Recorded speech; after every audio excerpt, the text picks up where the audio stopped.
صدر ذیوقار اور معزز حاضرین، میری تقریر کا عنوان ہے علامہ اقبال کا فلسفہ خودی۔ جناب والا، اقبال جدید دور کے ایک بہت بڑے شاعر اور بلند پایہ مفکر تھے۔ ان کے فکر و فن میں اتنی گہرائی، اس قدر وسعت اور اس درجہ ہماگیری ہے کہ اس کا سمجھنا کسی عام غیر متوازن اور جذباتی انسان کے بس کی بات نہیں۔ اقبال کو سمجھنے کے لیے فلسفی کے دماغ اور شاعر کے دل کے ساتھ ساتھ انسانی شعور کی بھی ضرورت ہے۔ اسی انسانی شعور کی انتہائی حالت کو اقبال کے ہاں خودی کا نام دیا گیا ہے۔ خودی کیا ہے؟ راز درون حیات، خودی کیا ہے؟ بیدار کائنات۔ جناب صدر، اقبال خودی اور عشق حقیقی کے قائل تھے۔ وہ چاہتے تھے کہ ہر مسلمان طالب علم خودی کی بلندیوں کو چھو کر اپنی ترقی کی راہ خود نکالے۔ وہ ہر مرد کی نگاہ مرد مومن ہو، وہ عشق حقیقی سے سرشار ہو۔ خودی اور عشق حقیقی کا فلسفہ علامہ اقبال نے اپنے کلام میں بڑی اچھی طرح پیش کیا ہے۔ ہمیں یہ فلسفہ سمجھنے کے لیے ذرا گہرائی میں جانا ہوگا۔ تو راز کن فکاں ہے، اپنی آنکھوں پر عیاں ہو جا۔ تو راز کن فکاں ہے، اپنی آنکھوں پر عیاں ہو جا۔ خودی کا رازداں ہو جا، خدا کا ترجمہ ہو جا۔ عزیزان وطن، اقبال کے فلسفہ خودی کو سمجھنے کے لیے پہلے لفظ خودی کو جاننا ہوگا کہ یہ کیا ہے۔ خودی فارسی زبان کے لفظ خود سے ماخوذ ہے۔ خودی کو عربی میں انا اور انگریزی میں سیلف کہتے ہیں۔ خودی کو اردو لفظ میں سے تعبیر کر سکتے ہیں۔ مثلا جب ایک انسان یہ کہتا ہے کہ میں یہ کام کروں گا تو وہ لفظ میں سے اپنی ذات کی طرف اشارہ کرتا ہے۔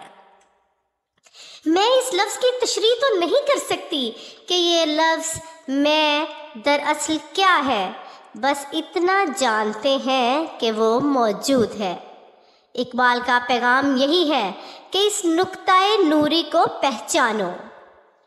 خودی میں گم ہے خدائی، خودی میں گم ہے خدائی، تلاش کر غافل، یہی ہے تیرے لیے اب صلاح کار کی راہ۔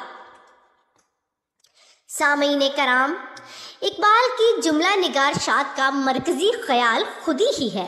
انہوں نے اپنے نظریات کو دیگر فلسفیوں کی طرح بات تفصیل اور برترتیب بیان نہیں کیا۔ ان کی منظومات اسرار خودی، رموز بے خودی، گلشن راز جدید اور بال جبریل کے ساقی نامے میں خودی کا ہلکا سا خاکہ پیش کیا گیا ہے۔ اسرار خودی کے انگریزی ترجمے کے سلسلے میں انہوں نے جو لفظ لکھا تھا، اس میں بھی نظریہ خودی کی بعض جزیات پر روشنی ڈالی گئی۔ بقول اقبال، خودی کے ساز میں ہے عمر جاوداں کا سراغ، خودی کے سوز سے روشن ہے امتوں کے چراغ۔ سامعین کرام، خودی میں بے اندازہ قوتیں چھپی ہوئی ہیں۔ اقبال کے فلسفہ خودی کا خلاصہ یہ ہے کہ انسان ان قوتوں کو صحیح طریقے سے ترتیب کرے، ان قوتوں کو صحیح طریقے سے تربیت کرے۔ تربیت کا طریقہ یہ ہے کہ سرکار دو عالم صلی اللہ علیہ وآلہ وسلم کی مکمل پیروی کرے۔ پیروی کی واحد صورت یہ ہے کہ حضرت صلی اللہ علیہ وآلہ وسلم کی ذات مبارکہ سے سچی محبت کرے، کیونکہ عشق رسول کے بغیر پیروی رسول ناممکن ہے، اور پیروی رسول کے بغیر خودی مرتبہ کمال تک نہیں پہنچ سکتی۔ عشق بوتاں سے ہاتھ اٹھا، عشق بوتاں سے ہاتھ اٹھا، اپنی خودی میں ڈوب جا، نقش و نگار دہر میں خون جگر نہ کر تلف۔ جب تک خودی مرتبہ کمال تک نہ پہنچے، انسان اپنا مقصد حاصل نہیں کر سکتا۔ یہی وجہ ہے کہ اقبال نے عشق رسول پر اپنا سارا زور کلام صرف کر دیا ہے۔ اقبال کا یہ فلسفہ قرآن پاک کی ایک آیت شریف سے ماخوذ ہے، جس کا ترجمہ ہے: اے رسول صلی اللہ علیہ وآلہ وسلم، آپ مسلمانوں سے فرما دیجئے کہ اگر تم اللہ سے محبت کرنا چاہتے ہو تو اس کی صورت یہ ہے کہ میری پیروی کرو۔ اس کا یہ نتیجہ ہوگا کہ اللہ خود تم سے محبت کرنے لگے گا۔ جناب صدر، خودی اسی صحیح کا نام ہے جو انسان کو مرتبہ جبر سے مرتبہ اختیار پر فائز کرتی ہے۔ انسان میں حیات کا مرکز انا یا شخص یا خودی ہے۔ شخصیت مسلسل جدوجہد کا نام ہے اور اسی جدوجہد سے خودی کو بقائے دوام ملتی ہے، اور یہی خودی گدا کو شاہ بنا دیتی ہے، کیونکہ شہنشاہی تخت و تاج ہی سے نہیں، مقام خودی اور شخصی غور و فکر سے بھی متعلق ہے۔